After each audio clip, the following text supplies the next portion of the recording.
As you might imagine, for Barack, running for president is nothing compared to that first game of basketball with my brother Craig.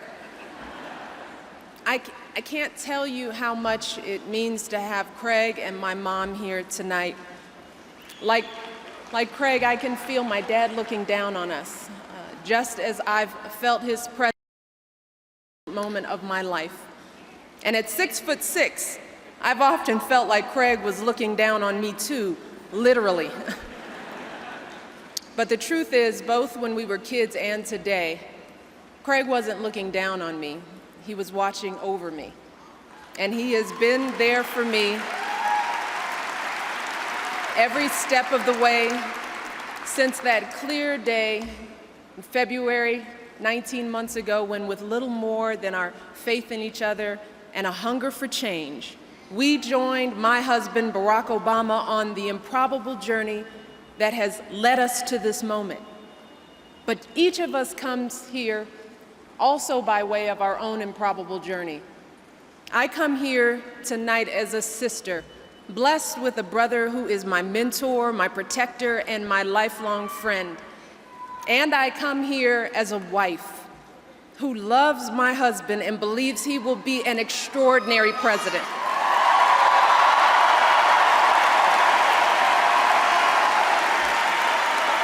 And I come here as a mom whose girls are the heart of my heart and the center of my world. They're the first things I think about when I wake up in the morning and the last thing I think about before I go to bed at night. Their future and all our children's future is my stake in this election. And I come here as a daughter raised on the south side of Chicago by a father who was a blue-collar city worker and a mother who stayed at home with my brother and me. My mother's love has always been a sustaining force for our family. And one of my greatest joys is seeing her integrity, her compassion, her intelligence reflected in my daughters. My dad was our rock. And although he was diagnosed with multiple sclerosis in his early 30s, he was our provider. He was our champion, our hero.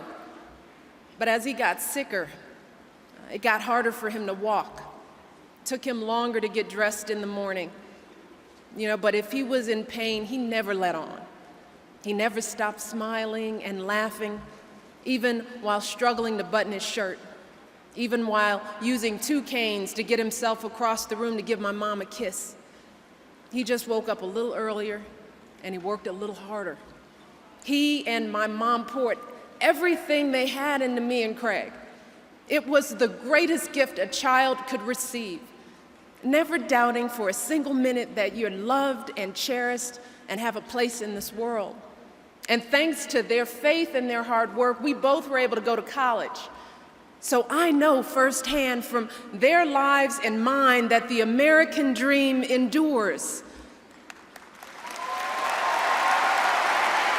And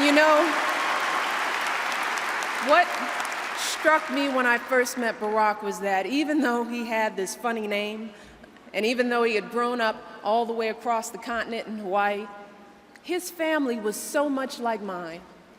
He was raised by grandparents who were working class folks just like my parents, and by a single mother who struggled to pay the bills just like we did. And like my family, they scrimped and saved so that he could have opportunities that they never had for themselves. And Barack and I were raised with so many of the same values. Like, you work hard for what you want in life, that your word is your bond, that you do what you say you're gonna do, that you treat people with dignity and respect, even if you don't know them, and even if you don't agree with them. And Barack and I set out to build lives guided by these values and to pass them on to the next generation, because we want our children and all children in this nation to know that the only limit to the height of your achievements is the reach of your dreams and your willingness to work hard for them. And as our friendship grew, and I learned more about Barack. He introduced me to the work that he'd done when he first moved to Chicago after college. You see, instead of going to Wall Street, Barack went to work in neighborhoods that had been devastated by the closing of steel plants. Jobs dried up, and Barack was invited back to speak to people from those neighborhoods about how to rebuild their community. And the people gathered there together that day were ordinary folks doing the best they could to build a good life. See, they were parents trying to get by from paycheck to paycheck, grandparents trying to get it together on a fixed income, men frustrated that they couldn't support their families after jobs had disappeared. You see, those folks weren't asking for a handout or a shortcut. See, they were ready to work. They wanted to contribute. They believed, like you and I believe, that America should be a place where you can make it if you try.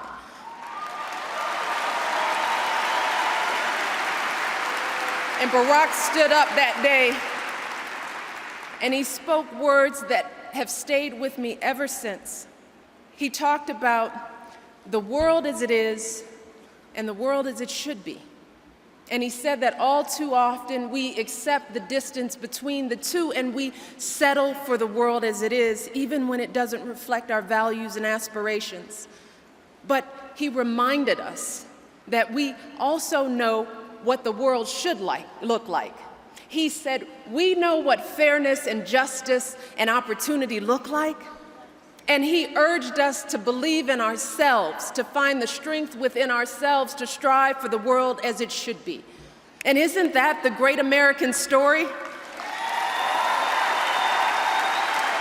It's the story of men and women gathered in churches and union halls, in high school gyms, and people who stood up and marched and risked everything they had, refusing to settle, determined to mold our future into the shape of our ideals.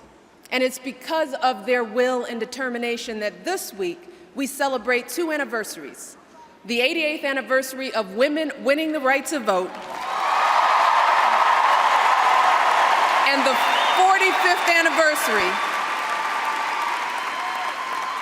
45th anniversary of that hot summer day when Dr. King lifted our sights and our hearts with his dream for our nation.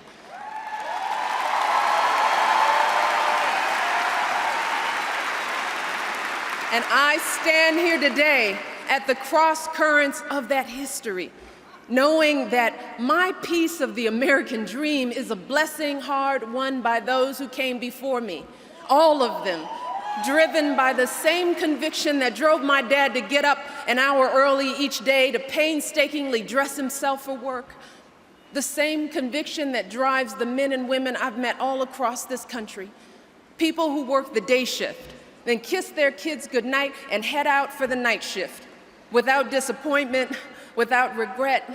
See, that goodnight kiss is a reminder of everything they're working for. The military families who say grace each night with an empty seat at the table. The servicemen and women who love this country so much, they leave those they love most to defend it. The young people across America serving our communities, teaching children, cleaning up neighborhoods, caring for the least among us each and every day. People like Hillary Clinton,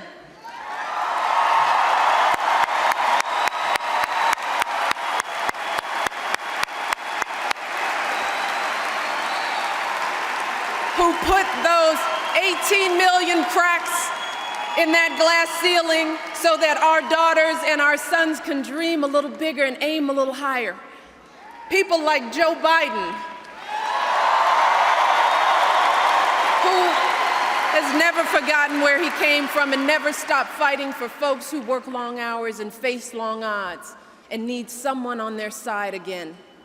All of us driven by the simple belief that the world as it is just won't do, that we have an obligation to fight for the world as it should be.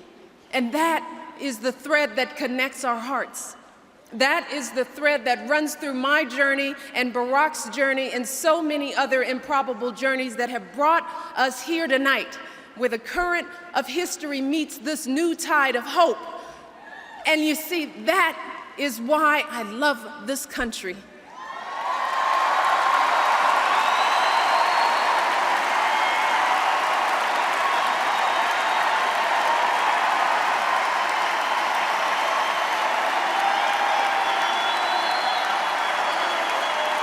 And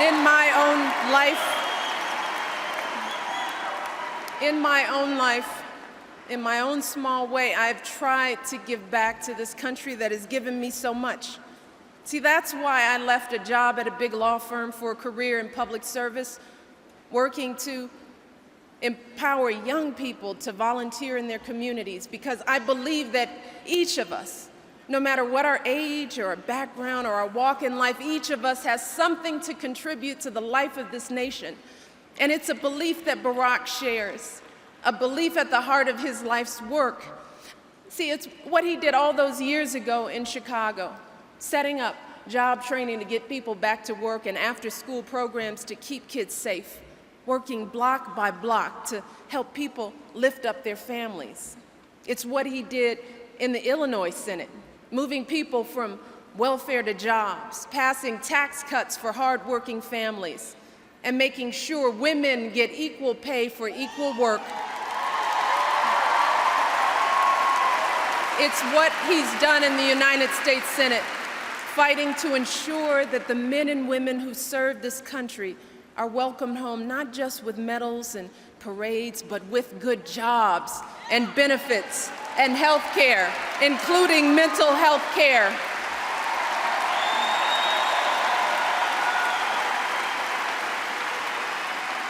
See, that's why Barack's running, to end the war in Iraq responsibly, to build an economy that lifts every family, to make sure health care is available for every American, and to make sure that every single child in this nation has a world-class education all the way from preschool to college. That's what Obama will do as President of the United States of America.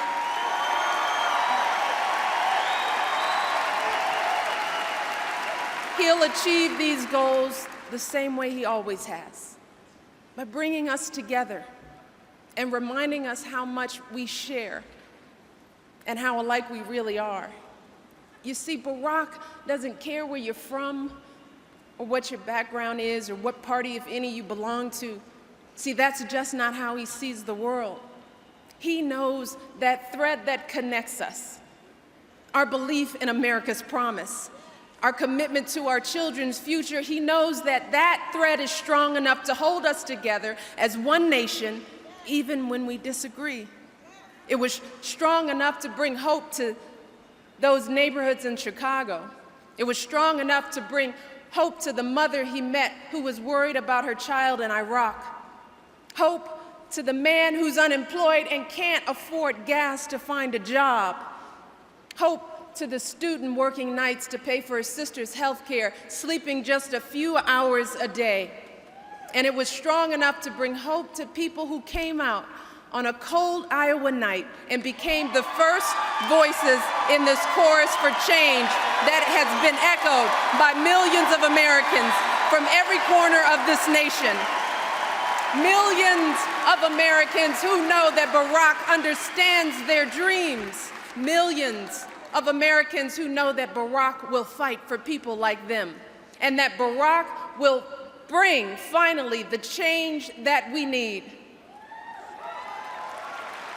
And in the end, after all that's happened these past 19 months, see, the Barack Obama I know today is the same man I fell in love with 19 years ago.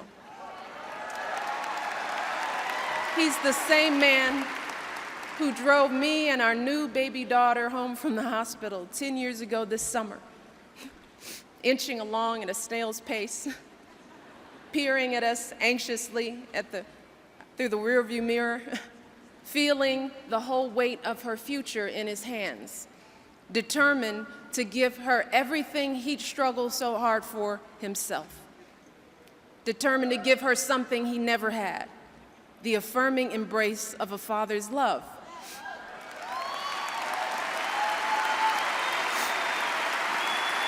And as I tucked that little girl in, and her little sister into bed at night, you see, I think about how one day they'll have families of their own, and how one day they and your sons and daughters will tell their own children about what we did together in this election. They'll tell them how this time we listened to our hopes instead of our fears. How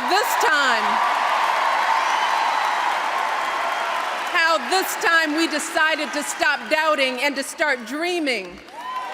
How this time in this great country where a girl from the south side of Chicago can go to college and law school, and the son of a single mother from Hawaii can go all the way to the White House, that we committed ourselves to building the world as it should be. So tonight, in honor of my father's memory and my daughter's future, out of the gratitude for those whose triumphs we mark this week and those whose everyday sacrifices have brought us to this moment, let us devote ourselves to finishing their work. Let us work together to fulfill their hopes, and let's stand together to elect Barack Obama, President of the United States of America. Thank you. God bless you, and God bless America.